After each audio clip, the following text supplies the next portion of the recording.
Ce film se fait défoncer par la critique, mais est-ce que c'est totalement mérité? On va en parler. Argyle, on en parle, c'est parti. The real Agent Argyle. Oh my god. Oh my god. Oh my god.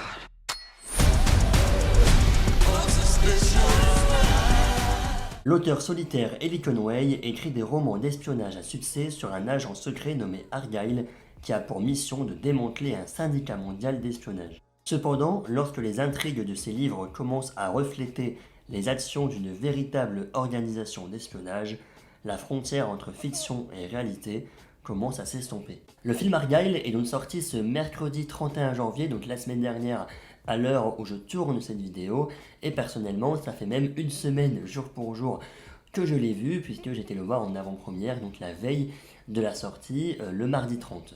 Voilà, tout ça pour dire que, excusez-moi pour le petit retard pour la mise en ligne de la vidéo, je sais qu'elle devait arriver avec quand même pas mal de temps, mais voilà, il y a eu des contretemps, il y a eu la vidéo Oscar également, voilà, forcément qui est arrivée, et donc j'ai pas pris le temps de tourner cette vidéo à l'heure. Mais dans tous les cas, là c'est pas pour Godzilla, hein, le film n'est pas disponible seulement pour 2 semaines normalement, donc il est toujours disponible en salle évidemment. Le film est réalisé par Matthew Vaughn, donc réalisateur notamment des films Kingsman et également Kick-Ass. Et donc, on se retrouve, comme dit dans le synopsis, dans un film d'espionnage, entre guillemets, ou plutôt un film qui va mêler la réalité avec donc une personne, donc Ellie Conway, qui va écrire un livre d'espionnage, enfin même une saga de romans d'espionnage, et donc finalement une organisation secrète d'espionnage qui va vraiment arriver dans le monde de Ellie Conway, et donc fiction réalité, tout ça, tout ça. En termes de casting, on va commencer par là, mais on retrouve quand même du beau monde, n'est-ce pas, entre donc Bryce Dallas Howard, donc dans le rôle principal de Ellie Conway, Sam Rockwell également dans le rôle principal de Hayden Wilde, et ensuite on retrouve quand même pas mal de gros noms, hein, n'est-ce pas, notamment Henry Cavill, John Cena, Dua Lipa, Bryan Cranston, donc vu dans la série Breaking Bad évidemment, on retrouve Samuel L. Jackson. Bref, on retrouve quand même pas mal de beau monde dans ce casting, et c'est justement mon premier point. On le sait hein, que de temps en temps le casting c'est surtout en termes de communication, de marketing pour vendre le film, et là encore une fois c'est un petit peu le cas, voilà, ça a été le cas. Je trouve, hein, voilà, on peut dire tout ce qu'on veut sur le film, mais par exemple le film Barbie, oui, une partie de la communication a été faite sur le fait qu'il y avait Dua Lipa dans le film, sur le fait qu'il y avait John Cena, sur le fait qu'il y avait du casting de Sex Education, etc. Des rôles qui, bon, outre le casting de Sex Education qu'on voit un petit peu plus, mais voilà, Dua Lipa et John Cena par exemple, c'est vraiment une micro-apparition. Et décidément pour Dua Lipa, c'est la même chose pour le film Argyle. On la voit un petit peu plus que dans Barbie, mais voilà, ça dure vraiment 5 minutes, même pas maximum. Et voilà, c'est vraiment au début du film, après on l'oublie, on la zappe, et voilà. Mais voilà, tout ça pour dire que effectivement le casting pour ce genre de film, c'est quand même surtout un coup de marketing, n'est-ce pas? D'ailleurs, toujours en rapport avec le marketing, on a ce fameux roman, hein, donc Ellie Conway écrit dans le film. Est-ce que le roman existe vraiment dans la vraie vie? J'ai envie de dire que oui, puisque même je l'ai vu hier à la FNAC. Par contre, je pense honnêtement que c'est un livre donc, qui est justement sorti en même temps que le film, vraiment en mode coup de marketing, et qu'en fait, le livre que Ellie Conway écrit dans le film, eh ben, ils l'ont sorti en vrai. Voilà, vraiment coup de marketing. Bref, est-ce que la Ellie Conway existe vraiment finalement dans la vraie vie et qu'elle a écrit un livre qui a inspiré le film?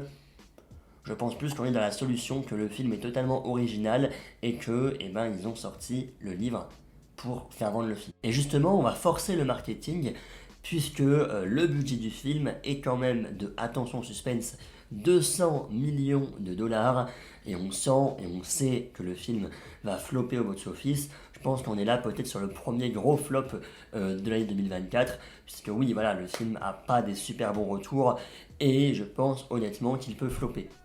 Mais donc, revenons au film et revenons à mon avis. Qu'est-ce que j'ai pensé de Argyle? Honnêtement, j'ai passé un bon moment. Je vais pas dire très bon moment parce qu'on va y revenir, mais pour moi, le film, dans le film lui-même, il y a, on va dire, des choses qui m'ont pas vraiment plu. Voilà, des parties bonnes, des parties moins bonnes. Mais par contre, dans l'ensemble, oui, j'ai passé un bon moment. Il y a quand même pas mal de points positifs, je trouve.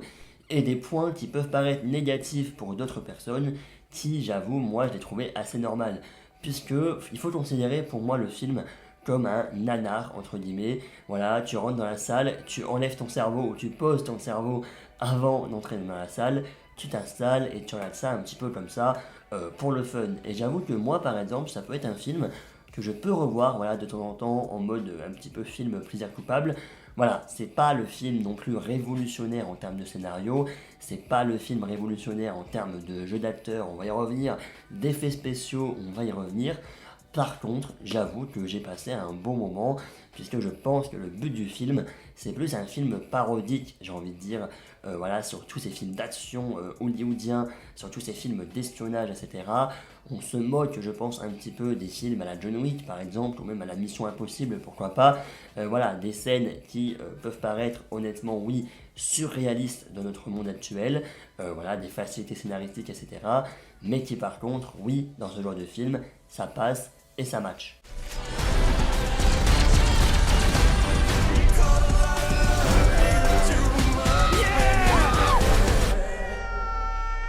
Premier exemple, oui, les plot twists. À répétition, on a quand même nombreux plot twists. Des plot twists qui, honnêtement, premier degré, m'ont étonné, et donc j'étais ravi d'être étonné. Voilà, ça c'est plus au milieu du film, entre guillemets, où j'étais étonné par certaines choses, où j'ai sorti un petit « oh », voilà, comme ça. Par contre, oui, au fur et à mesure qu'on avance dans le film, au fur et à mesure, on arrive dans du ridicule, entre guillemets, avec des plot twists de plus en plus évidents et de plus en plus farfelus surtout. Voilà, en mode, oh, toi t'es pas mort, oh, mais non, toi t'es pas mort non plus, ah, mais attends, mais pourquoi t'es pas mort, et pourquoi ci, pourquoi ça. Oui, voilà, hein, des gens qui sont censés être morts et qui sont finalement pas morts parce que il s'est passé un truc. Le fameux il s'est passé un truc, c'est que toutes ces facilités scénaristiques sont quand même expliquées, hein, quand même via un plot twist. Plot twist qui, oui, certes, peut paraître de temps en temps assez farfelu, et tu te dis, mais what the fuck, et pourtant, c'est un petit peu le cas. Et ça rejoint d'ailleurs ma seconde idée, hein, le fait que pour moi, la partie 1 était vraiment bien. Enfin, moi, j'ai franchement kiffé la première partie, un petit peu, donc encore une fois, on va y revenir dans les points positifs, mais les scènes d'action, etc., oui, c'était vraiment très cool. Et donc, la relation, entre guillemets, qui commençait à arriver entre donc Ellie Conway et Aiden, pardon. Voilà, donc, franchement, toute la première partie, la séquence dans le train, etc., tout était vraiment bien, avec le fameux chat Alfie, machin. Bref, tout était vraiment bien. Et on arrive dans la seconde partie du film, et là, on m'a un petit peu perdu. Voilà, je dis pas que ça y est, je soufflais et que c'était de la merde, non. Mais on a commencé à me perdre avec des plot twists qui, là, m'ont un peu saoulé, je l'avoue. Voilà, bon, c'est les fameux plot twists, t'es mort, t'es pas mort. Il y en a, ça peut paraître rigolant, entre guillemets, mais j'ai eu très peur. Voilà, j'ai eu très peur qu'on me mette un fameux plot twist. Le plot twist que j'ai détesté dans une de mes dernières séries que j'ai regardées. Bon, je vous dirai pas laquelle, voilà, parce que sinon ça va peut-être vous spoiler le plot twist. Mais il y a quand même un truc qu'on voit partout en ce moment, entre guillemets. Voilà. Mais juste voilà, hein, pour pas trop vous donner d'indices non plus et pour pas vous spoiler, voilà, tous ces plot twists du style j'ai pu le souvenir, amnésie, machin, en fait t'as fait ça mais tu t'en souviens plus. Tous ces plot twists là qui, j'avoue, deviennent un peu trop classiques et m'ont énervé dans une de mes dernières séries vues il n'y a pas si longtemps de ça. Mais enfin voilà, donc j'avoue que quand j'ai commencé à voir ça, j'étais un peu en mode oula, faites gaffe à ce que vous faites, parce que quand vous touchez à tout ce qui est amnésie, etc., ça commence un petit peu à me saouler, parce que c'est du vu, du revu, du déjà vu. Ok, encore une fois, c'est le but du film d'être davantage parodique et d'assumer en fait tout ça. Mais voilà, j'avoue que ça m'a un petit peu saoulé. Et outre les plot twists, je trouve que la deuxième partie, bon après c'était parce que on avait déjà fait plus d'une heure et demie de film, mais je trouve que la deuxième partie est moins créative en termes d'idées de mise en scène, etc. Là on arrive plus dans un gunfight entre guillemets. Bon là il y a quand même quelques scènes que j'ai plutôt appréciées, voilà, sans vous en dire plus, mais des petites scènes de combat chorégraphiées. Mais voilà, juste par exemple la séquence de la boîte à musique, c'est assez vu quand même. Voilà, je vous dis des petits mots comme ça si vous avez fait, vous comprenez. La séquence de la boîte à musique, c'est un peu vu quand même. Voilà, la séquence donc du fameux plot twist que je vous parlais, c'est beaucoup vu. En fait, je trouve que la première partie vraiment bien, et à partir du moment où on voit pour la première fois le personnage de Samuel L. Jackson, pour vous donner un petit peu un moment où j'ai commencé à me perdre, voilà, donc le personnage de Samuel L. Jackson, qui d'ailleurs, je trouve, qui, pour son peu d'apparition, joue mieux que dans Secret Invasion et The Marvels réunis, voilà.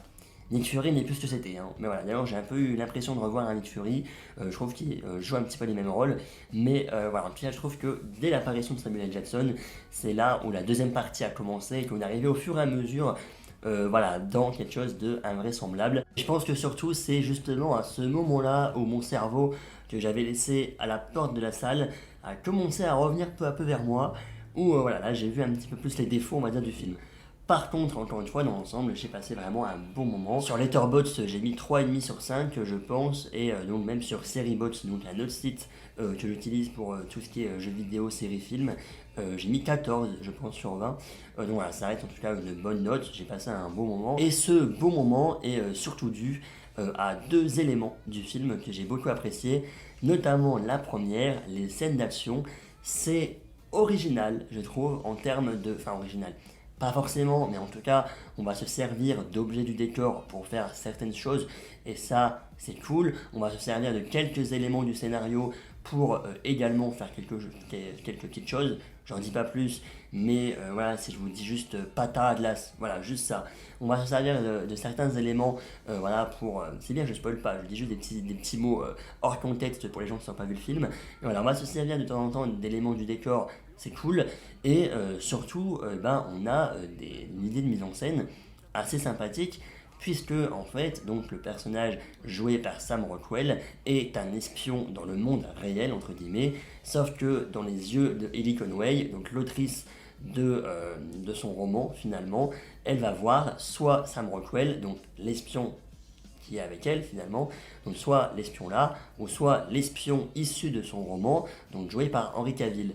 Voilà, donc en fait, on a vraiment de temps en temps, par exemple, on zoome sur la bouche de Sam Rockwell et d'un coup on recule et en fait c'est finalement Henry Cavill. On a un coup qui commence et Sam Rockwell qui tape et enfin qui commence à taper on va dire et c'est Henry Cavill qui finit le coup. C'est justement on va dire la comparaison donc pour l'héroïne, voilà, donc comparer justement la fiction donc avec Henry Cavill, son roman etc, son bébé entre guillemets, son livre qui a quand même 5 tomes et donc Sam Rockwell, donc le vrai espion qu'elle va rencontrer. Pas mal d'idées de mise en scène comme ça, voilà, je trouve que la séquence du train est franchement cool.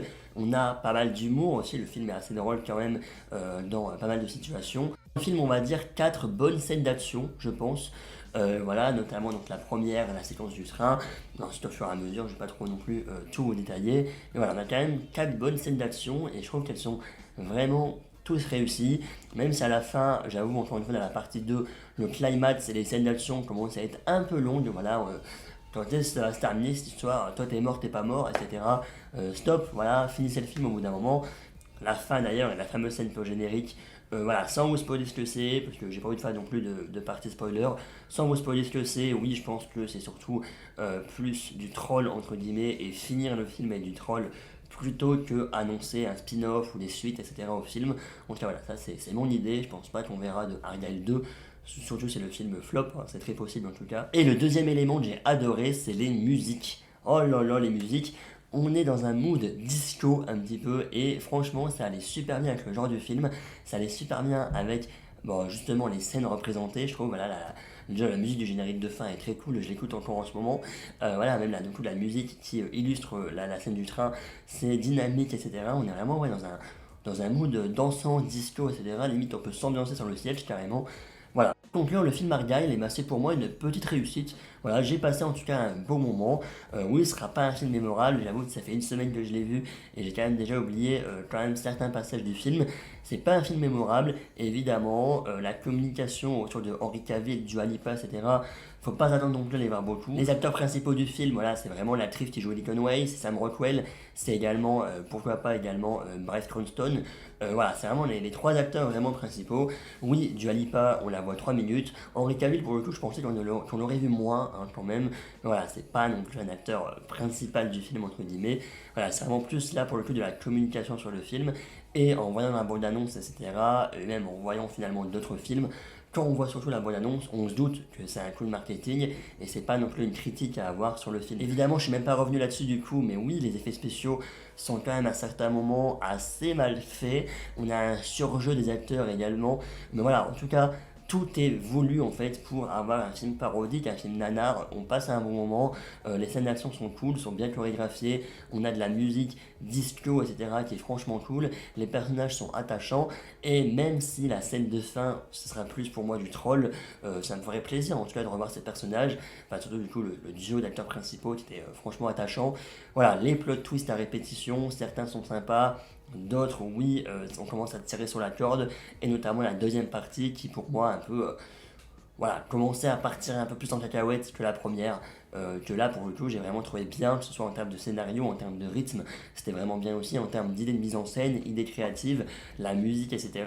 Tout était vraiment bien dans la première partie, et malheureusement, oui, ça commence un petit peu à s'essouffler dans la seconde, mais dans tous les cas, je trouve qu'en tout cas, on passe quand même un bon moment, ce sera pas dans les films de l'année, voilà, j'ai vu quand même pas mal d'autres films qui m'ont quand même bien plu en ce début d'année, même encore hier, moi, quand je filme cette vidéo, j'ai quand même vu deux films assez badants, voilà, mais j'ai mon Instagram aussi si jamais ça vous intéresse. En plus, voilà, vous savez un petit peu plus d'exclusivité sur les films que je vois, hein, puisque le temps de tourner la vidéo, les montages, etc., j'avoue que j'aurai d'autres films entre temps. Voilà, en tout cas, j'ai vu deux films au cinéma hier qui m'ont assez. Voilà, on en reparlera évidemment dans le bilan du mois de février. Voilà, en tout cas, la prochaine critique dédiée, je pense que ça sera sûrement Madame Web, malheureusement. Voilà, je pense que ce sera vraiment la prochaine critique dédiée. Mais avant, il y aura évidemment d'autres vidéos, notamment le grand bilan du mois de janvier 2024. Bref, merci à tous. À la prochaine pour une prochaine vidéo. Salut, salut. Peace.